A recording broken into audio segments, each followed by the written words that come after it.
afternoon, Carl. Greetings, Michael. How are you? I'm doing well. I'm a little bit bummed though that I'm just seeing, for those of you who are listening in audio, Carl is standing against a relatively neutral background, and written over his shoulder in what I will give him credit for is beautiful, like Kitces blue ink, is just a little script that says, "Imagine a blue couch here." Because there's no couch, there's no blue couch today. There's just Right. a scrawling that says, "Imagine a blue couch here." I'm actually slightly embarrassed by the amount of time I spend thinking about how to troll you with the blue couch. Like it's actually so enjoyable. That, this is just the latest efforts. Well, so our timing is interesting. This is technically being recorded just before the Jolt conference. This won't actually go live out to the world until a few weeks thereafter. But I know you've got an event coming up of a marketing conference, and the blue couch is going with you to the conference. So by the time everyone's hearing this, they should be able to go to your Twitter tag and see like you trolling me on Twitter with pictures of the couch at the conference. Exactly right. I believe I can't confirm or deny this, but I believe there's going to be a giant cutout of you there with the blue couch. So oh my, well, I would expect nothing less from Robert Sophia and the Snappy Kraken team. So yeah. So it's the blue couch's first speaking engagement. We're really excited about it. Fantastic. Well, I hope the blue couch will do well enough in the speaking engagement to get a sibling out of this, because I have to imagine your wife is not thrilled that what is technically her blue couch has now been like absconded into a financial advisor meme unto itself. Yeah, for those of you that don't know the background, my wife bought this couch in New Zealand, and I was so like, I couldn't actually believe when we went to move to London. I was like, we're not going to move a couch. Like, it's a little 2-seater couch, and this couch has a name. I don't know anything about this stuff, but apparently there is furniture that has names. And it's the name of the designer or whatever. Like, and my wife's an interior designer. She's like, "Oh yeah, we're moving the couch to London." So we move it to London, eyes rolled, the whole thing. Gets to London, then we move it home to the US. I'm like, and then of course it starts showing up on webinars and Zoom things, and everybody starts commenting on it. And my wife is just like, "I told you that the blue couch." So now she's made me commit to, she's got to get a new, she's like, after 500 financial people sit on my couch. I should say it that way. After 500 of anybody sits on my couch, I'm getting a new one. So anyway, that's the whole blue couch story for those of you who don't know. Fantastic. So we'll see the blue couch at Snappy Kraken's Jolt conference and online. I don't know, someday it's going to get its own Twitter account, I'm assuming. So right. Fantastic. Well, yeah.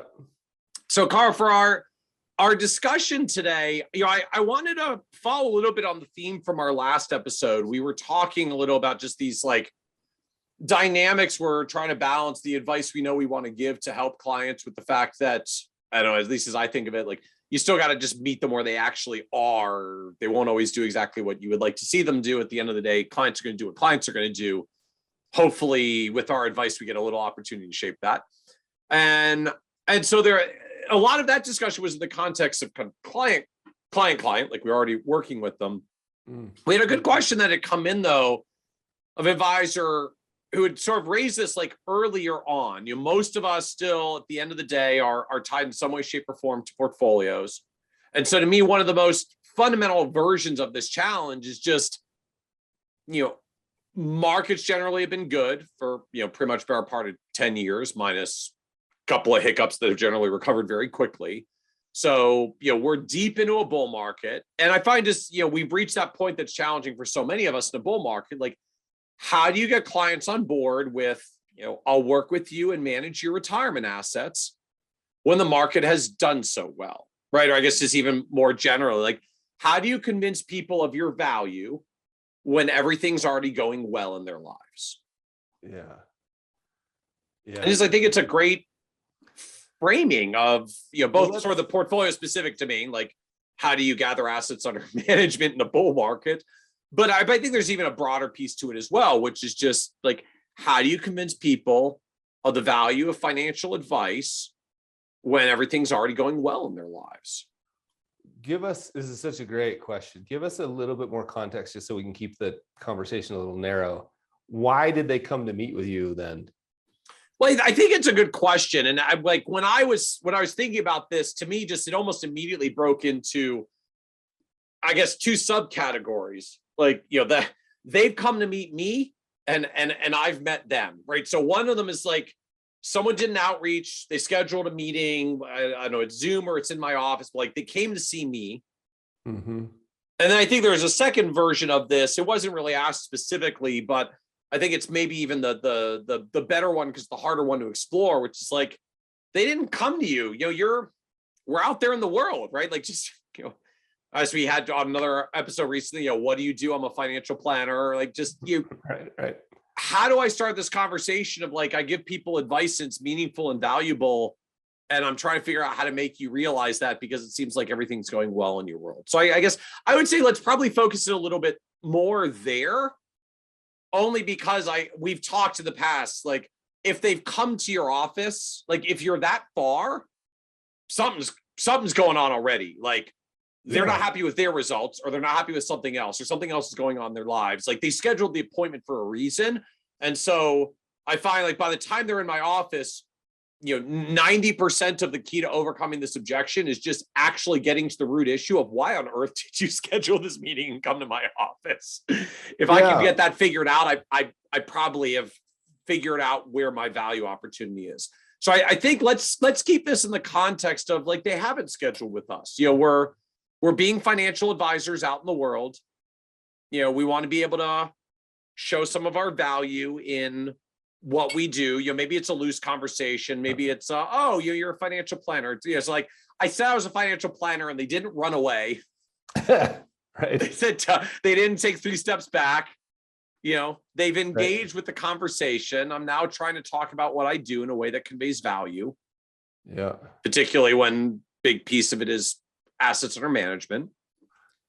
Yeah. So how do you get into these conversations? Yeah, I think if it would be okay, I think listening to you talk about it, I think there's 2 things. One, this first one you've teed up. And then the second one, let's just maybe talk about the idea that somebody had a financial advice question, and I'm thinking more like a planning question, want to send our kids to school, we got a tax issue, whatever. It wasn't related to how their investment portfolio. They came to see you about that. And you bring up the discussion like, hey, let's talk about the portfolio. Oh, no, that's fine. Like, I'd love to talk about that too, because I think that's an important conversation. But how do you do it when you just bump in the world? Because of course, everybody's just like, oh, well, geez, you say I'm a financial advisor. They think, if they don't think insurance, they think investments, and they immediately think, I got it. Like everything's good. Yeah. So I really look, I mean, we could talk about some of the kind of nefarious isn't the right word, but some of the like icky ways that, we've seen that handled in the traditional kind of sales industry. But what my the first thing I feel when I hear you talk about that is just this reality. And I can't believe how long I tried to come up with the magic words around that conversation. And it turns out that to me, the reality is 2 things have to happen in order for a prospective client or somebody that you're talking to be interested in what you do for themselves. And the 2 things are, they have to know they have a problem. And I'm using that word problem, just like something to be solved. They have a problem.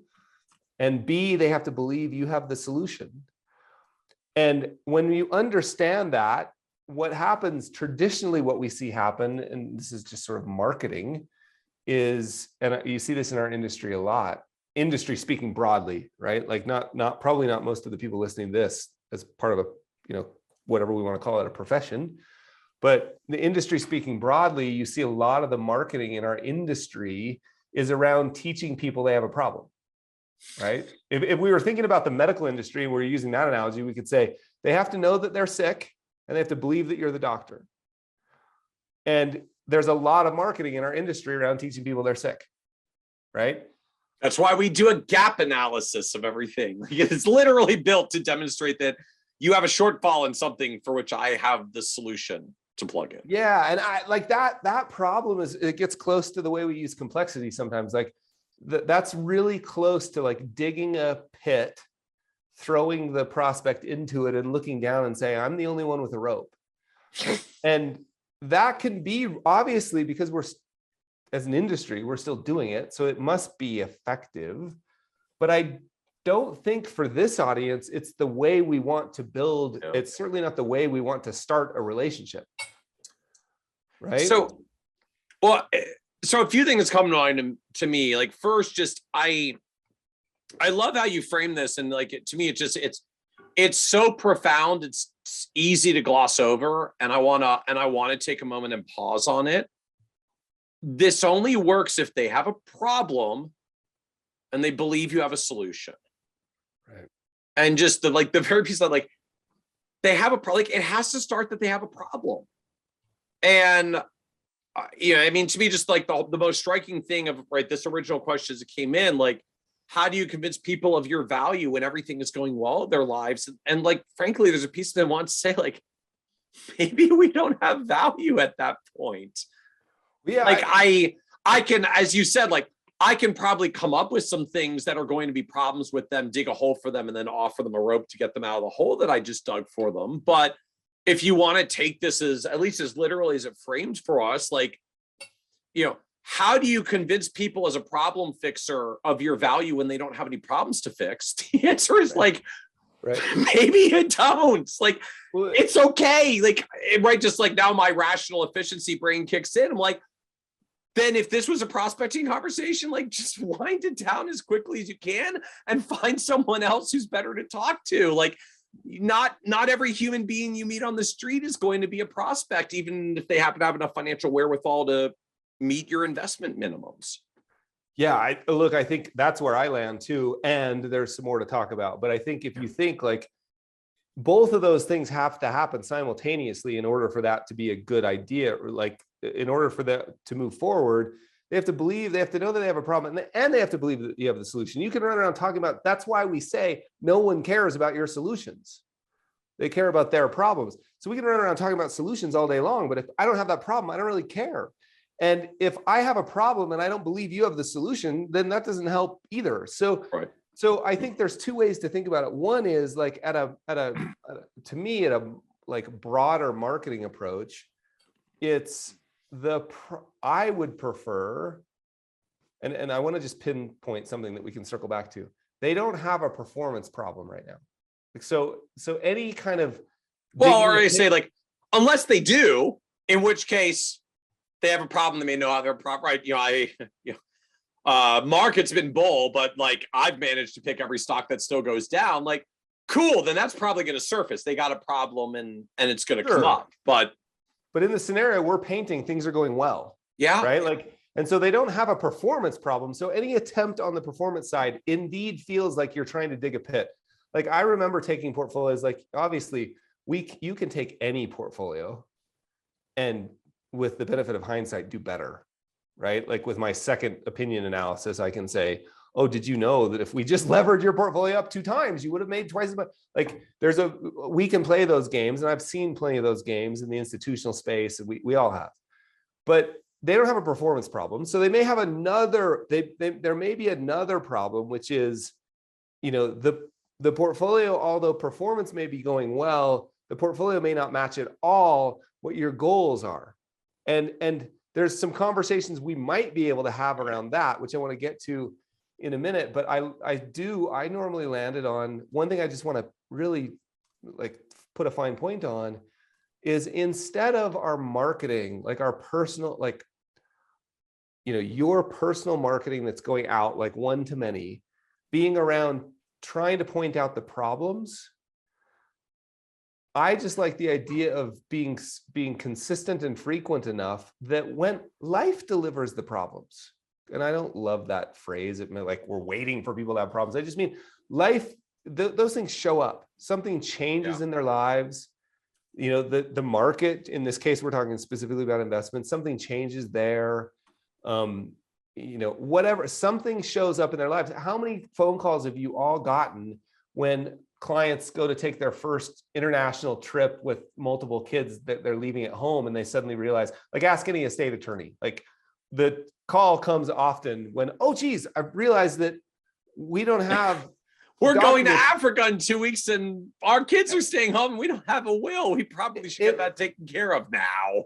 Look, the attorney who's their next door neighbor could have told them 5,000 times that they need to do that. But until they left, they realized they were leaving to Africa, it wasn't going to matter. They didn't have a problem until they realized there was a problem. So I think that framing is important, but let's talk about, because it seems rather hopeless, like what are some conversations you can have? I think the only hope you have, at least the only hope I see, look, I was really good in the institutional space early on in my career. I felt like I could dig a hole with anybody, you know what I mean? Like, but it wasn't fun and it didn't start relationships the right way. And so I think the only way to have that relationship is to be able to have some conversation, almost sort of like, yeah, your portfolio is doing awesome. Like, and good, like, I'm happy for you. That's great. Like that line of thinking. The question is, and I always loved this question. I used to ask it on airplanes just for fun. Like, why is your money, I know it's doing well, but why is your money invested the way it is? It's one of my favorite questions because why is your money invested the way it is? Why is it invested? Just why? Like, okay, great. It's doing well. I got it. But why is that important to you that it's doing well? Why is it invested the way it is? Now, again, in bull markets, the answer we often get is like, I read about it on CNBC, or the secret people like whisper really quietly and said, I read about it in The Economist. You know, like my neighbor told me, you know, but the answer we never get is, well, this portfolio was designed intentionally to help me meet my goals, right? Like you never get that answer. Right. And that's the only answer that really matters. So that may open up a conversation about a different problem. Yeah. It's like a diagnosis problem. I was never diagnosed. Yeah, the medicine's been awesome, but it's fixing the wrong problem. Right. So again, it feels like a game I would engage in of chess rather than like this is my whole hope of building a business. Do you know what I mean? It's just like, it's just a fun conversation to try and have. Yeah. What do you think? So I have to admit, like, I come at this from a very different angle. So when I think of it at a high level, like most of us, our value proposition, I find works basically one of two ways. I do this thing. Do you need it? Right. Or I do lots of things. Let me try to figure out what you need. Interesting. Now, the way this question was framed up, right? Like, I deliver discretionary portfolio management, and you know, it's hard to convince people of their value in the middle of a bull market of doing that. So as I view it, like I do this thing. I'm trying to find people who need it. So the sales oriented approach to me goes in the direction that you're articulating, which is, you know, I'm going to try to help you discover a problem you didn't even know you had. And then when you get down that hole for a while, I'm going to throw you a rope to get you out. And like, I'm not trying to be negative on the approach. Like, I like the way that you framed it, right? But at the end of the day, it's like they were happy with their portfolio.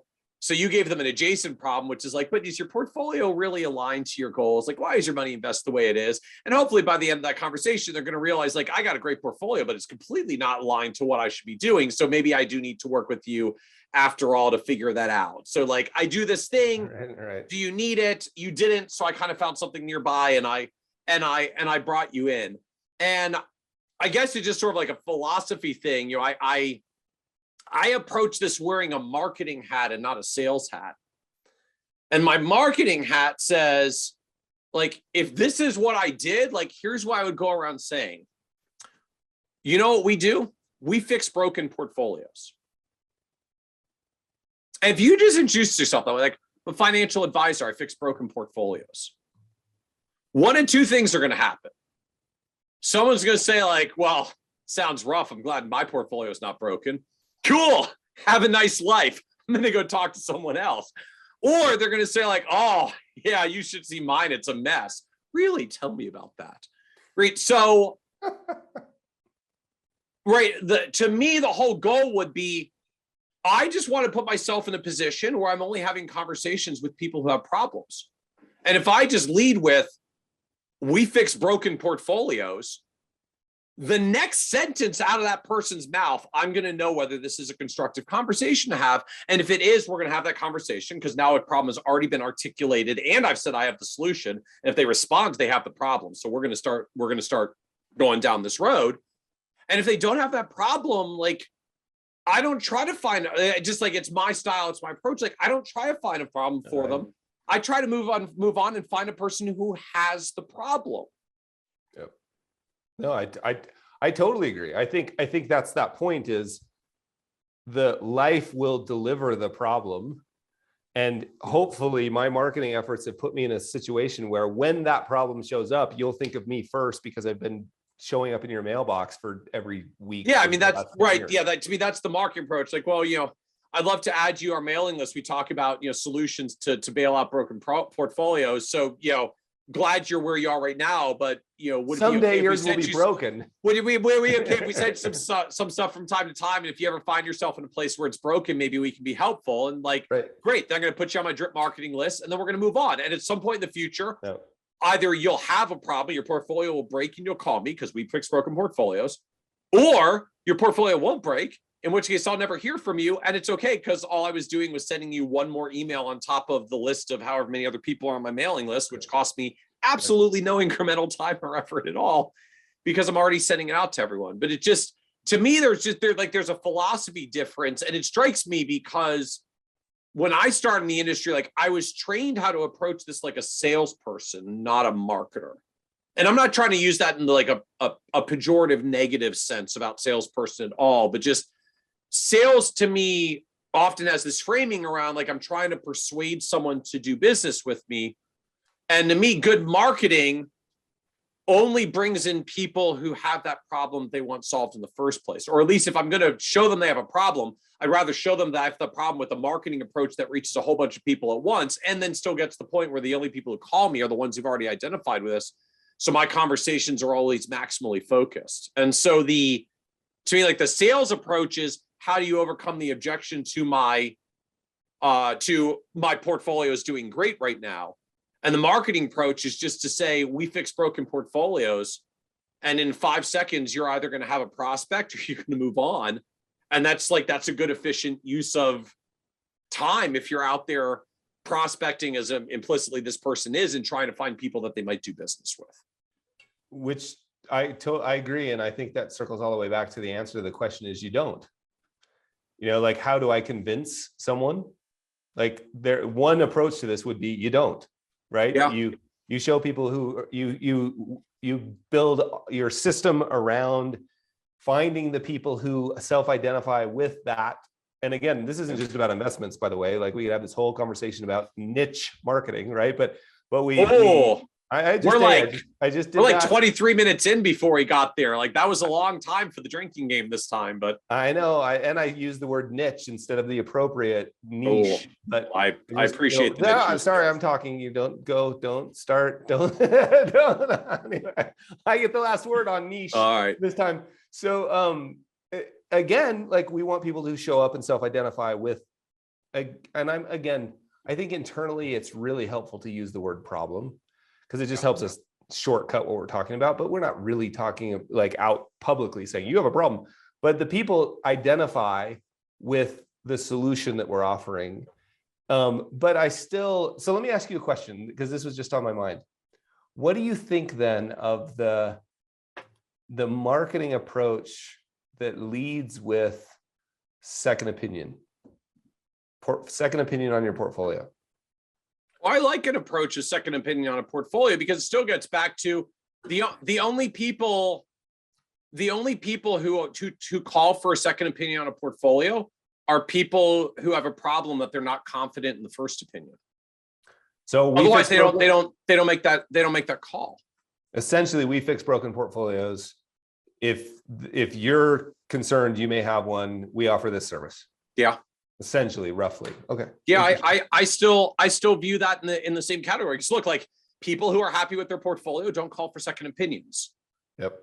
Yep. Right? People who are at least concerned that something might be broken and or are trying to get it fixed and don't trust the opinion of the person who's giving them a fix, looks for second opinions. Yeah. No, I agree. So I think that framing works well.